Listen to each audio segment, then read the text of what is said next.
Chapter 18. Prisms. As the warm August days passed, Pollyanna went very frequently to the great house on Pendleton Hill. She did not feel, however, that her visits were really a success. Not but the man seemed to want her there. He sent for her, indeed, frequently. But that when she was there, he seemed scarcely any the happier for her presence. At least, so Pollyanna thought. He talked to her, it was true, and he showed her many strange and beautiful things, books, pictures, and curios. But he still fretted audibly over his own helplessness, and he chafed visibly under the rules and regulatings of the unwelcome members of his household. He did indeed seem to like to hear Pollyanna talk, however, and Pollyanna talked. Pollyanna liked to talk.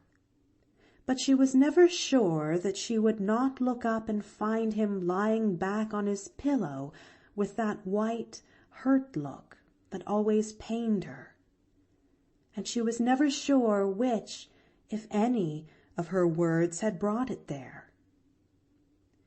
As for telling him the glad game and trying to get him to play it, Pollyanna had never seen the time yet when she thought he would care to hear about it.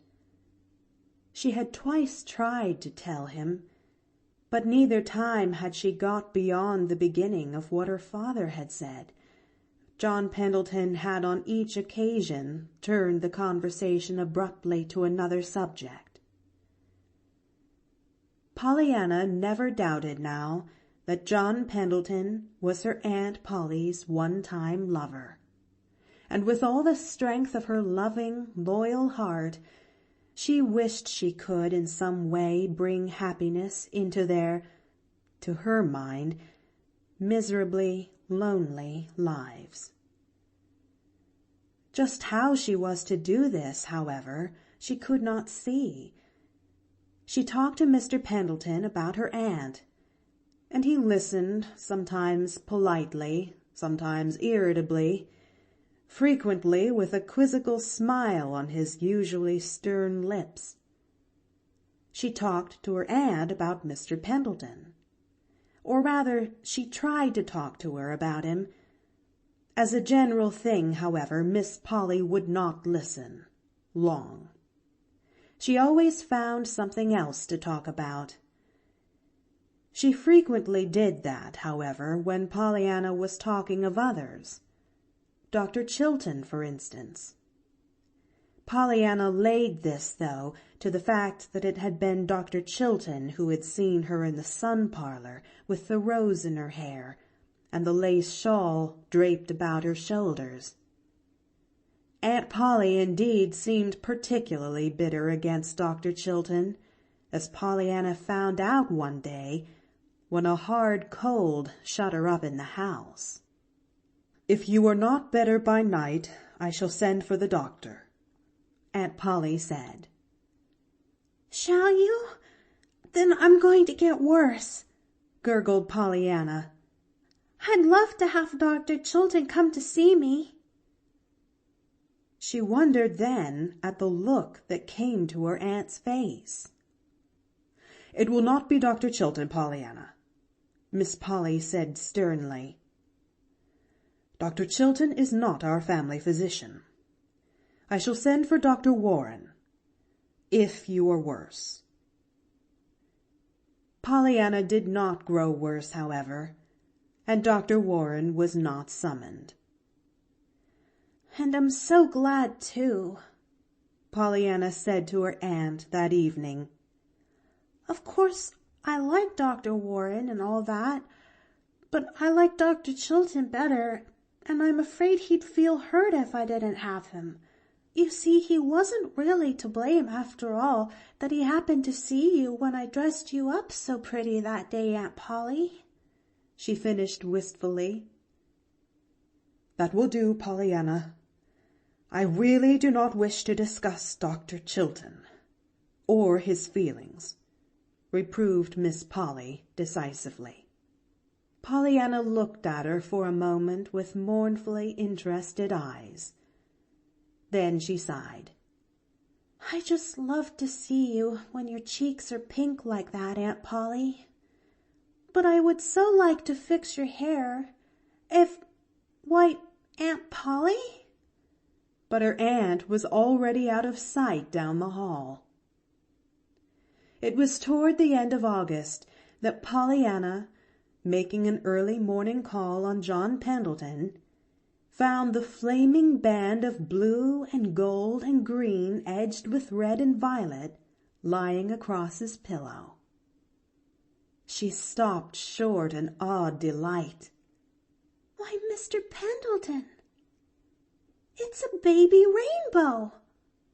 A real rainbow come in to pay you a visit, she exclaimed, clapping her hands together softly. Oh, how pretty it is. But how did it get in? She cried. The man laughed a little grimly. John Pendleton was particularly out of sorts with the world this morning. Well, I suppose it got in through the beveled edge of that glass thermometer in the window, he said wearily. The sun shouldn't strike it at all, but it does in the morning. Oh, but it's so pretty, Mr. Pendleton. And does just the sun do that? My, if it was mine, I'd have it hang in the sun all day long. Lots of good you'd get out of the thermometer then, laughed the man. How do you suppose you could tell how hot it was, or how cold it was, if the thermometer hung in the sun all day? I shouldn't care, breathed Pollyanna, her fascinated eyes on the brilliant band of colors across the pillow. Just as if anybody'd care when they were living all the time in a rainbow. The man laughed. He was watching Pollyanna's rapt face a little curiously. Suddenly a new thought came to him. He touched the bell at his side. Laura, he said, when the elderly maid appeared at the door, bring me one of the big brass candlesticks from the mantel in the front drawing-room. Yes, sir, murmured the woman, looking slightly dazed. In a minute she had returned. A musical tinkling entered the room with her as she advanced wonderingly toward the bed. It came from the prism pendants encircling the old-fashioned candelabrum in her hand. Thank you. You may set it here on the stand, directed the man. Now get a string and fasten it to the sash curtain fixtures of that window there. Take down the sash curtain and let the string reach straight across the window from side to side. That will be all. Thank you, he said when she had carried out his directions. As she left the room, he turned smiling eyes toward the wondering Pollyanna. Bring me the candlestick now, please, Pollyanna. With both hands she brought it, and in a moment he was slipping off the pendants one by one until they lay, a round dozen of them, side by side on the bed. Now, my dear, suppose you take them and hook them to that little string Nora fixed across the window. If you really want to live in a rainbow, I don't see but we'll have to have a rainbow for you to live in. Pollyanna had not hung up 3 of the pendants in the sunlit window before she saw a little of what was going to happen. She was so excited then she could scarcely control her shaking fingers enough to hang up the rest.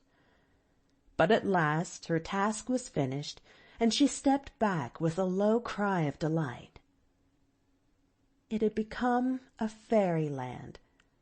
that sumptuous but dreary bedroom. Everywhere were bits of dancing red and green, violet and orange, gold and blue. The wall, the floor, and the furniture, even to the bed itself, were aflame with shimmering bits of color. Oh, how lovely, breathed Pollyanna. Then she laughed suddenly. I just reckon the sun himself is trying to play the game now, don't you? She cried, forgetting for the moment that Mr. Pendleton could not know what she was talking about. Oh, how I wish I had a lot of those things. How I would like to give them to Aunt Polly and Mrs. Snow and lots of folks. I reckon then they'd be glad, all right. Why, I think even Aunt Polly'd get so glad she couldn't help banging doors if she lived in a rainbow like that. Don't you? Mr. Pendleton laughed. Well, from my remembrance of your aunt, Miss Pollyanna, I must say I think it would take something more than a few prisms in the sunlight to make her bang many doors for gladness. But come now, really, what do you mean? Pollyanna stared slightly. Then she drew a long breath. Oh, I forgot. You don't know about the game. I remember now. Suppose you tell me then. And this time Pollyanna told him. She told him the whole thing from the very first, from the crutches that should have been a doll. As she talked, she did not look at his face. Her rapt eyes were still on the dancing flecks of color from the prism pendants swaying in the sunlit window. And that's all, she sighed when she had finished. And now you know why I said the sun was trying to play it. That game. For a moment there was silence. Then a low voice from the bed said unsteadily, Perhaps. But I'm thinking that the very finest prism of them all is yourself, Pollyanna. Oh, but I don't show beautiful red and green and purple when the sun shines through me, Mr. Pendleton. Don't you? Smiled the man. And Pollyanna, looking into his face, wondered why there were tears in his eyes. No, she said. Then after a minute she added mournfully, I'm afraid, Mr. Pendleton, the sun doesn't make anything but freckles out of me. Aunt Polly says it does make them. The man laughed a little, and again Pollyanna looked at him. The laugh had sounded almost like a sob. End of chapter 18. Recording by The Story Girl.